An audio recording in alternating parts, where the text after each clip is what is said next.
ભુજના આશાપુરા મંદિર ખાતે ગઈકાલે રાત્રિના યોજાયેલા હવનની સાથે નવરાત્રિના પર્વની પૂર્ણાહુતિ થઈ હતી। ત્યારે મોટી સંખ્યામાં ભક્તો મંદિર ખાતે ઉમટી પડ્યા હતા। મોડી રાત્રે હવનમાં બેડું હોમાયું હતું ત્યારે હાજર રહેલા ભક્તોએ ધન્યતા અનુભવી હતી। ત્યારબાદ આજે ભુજ ખાતેના આશાપુરા મંદિર ખાતે પતરી વિધિ યોજાઈ હતી।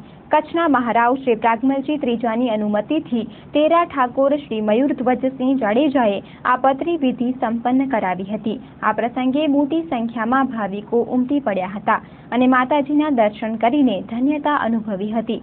ભુજના આશાપુરા માતાજીના મંદિર ખાતે આજે મેળા જેવો માહોલ જામ્યો હતો।